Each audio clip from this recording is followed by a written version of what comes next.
સુરેન્દ્રનગરમાં બેફામ થતી ખનન પ્રવૃત્તિને રોકવા માટે પ્રાંત અધિકારી ખૂબ મહેનત કરી રહ્યા છે. ગેરકાયદે ચાલતા ધંધા પર તવાઈ પણ બોલાવી રહ્યા છે. જ્યારે રાત્રે પ્રાંત અધિકારી ચેકિંગમાં નીકળે એટલે ખનન માફિયાઓ થરથર ધ્રુજવા લાગે છે. ગઈકાલે જ્યારે પ્રાંત અધિકારી ચેકિંગમાં નીકળ્યા હતા તે દરમિયાન થાનના વિજડિયા ગામે ખનીજના કાળા કારોબાર પર તેમણે રેડ પાડી હતી. નમસ્કાર, આપની સાથે હું ભગવતી વિશાવડિયા.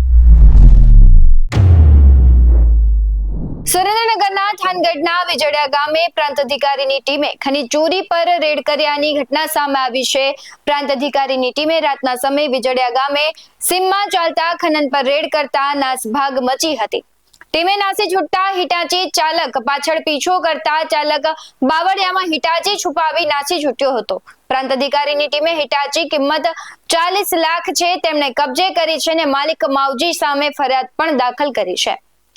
આ પ્રથમ ઘટના નથી જેમાં પ્રાંત અધિકારી જડબાતોડ કાર્યવાહી કરતા હોય. આની પહેલા પણ અનેક વખત પ્રાંત અધિકારી છે એ ખનિજ માફિયાઓના ખેલને ખતમ કરી ચૂક્યા છે.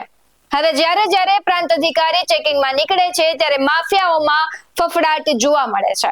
પણ પ્રશ્ન એ છે કે જો પ્રાંત અધિકારી આ કામગીરી કરી શકતા હોય તો ખાણ ખનિજ વિભાગ કેમ કોઈ પણ પ્રકારની કાર્યવાહી નથી કરતું? માત્ર સુરેન્દ્રનગર જ નહીં, કચ્છમાં પણ મોટા પ્રમાણમાં ખનિજ ચોરી થાય છે તો કેમ આવી ગેરકાયદે ચાલતી પ્રવૃત્તિને રોકવામાં નથી આવતી? તે એક મોટો સવાલ છે. 2 દિવસ પહેલા હોટેલમાં ચેકિંગ હાથ ધરવામાં આવ્યું ત્યારે જ્વલનશીલ પદાર્થો પણ મોટી પ્રમાણમાં મળી આવ્યા છે. એટલે આ ઘટનાક્રમ હવે રોજનો થતો હોય તેવું લાગી રહ્યું છે, કારણ કે જ્યારે પણ પ્રાંત અધિકારી ચેકિંગમાં નીકળે છે ત્યારે તે રેડ પાડે છે અને ખનિજ માફિયાઓ ઝડપાય છે. પરંતુ સૌથી મોટો સવાલ તો એ છે કે કોની છત્રછાયામાં ખનિજ માફિયાઓ શ્વાસ લઈ રહ્યા છે?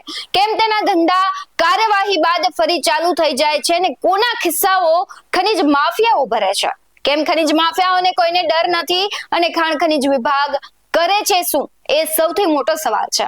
આ મુદ્દે આપનું શું કહેવું છે? કમેન્ટ કરી જરૂરથી જણાવજો.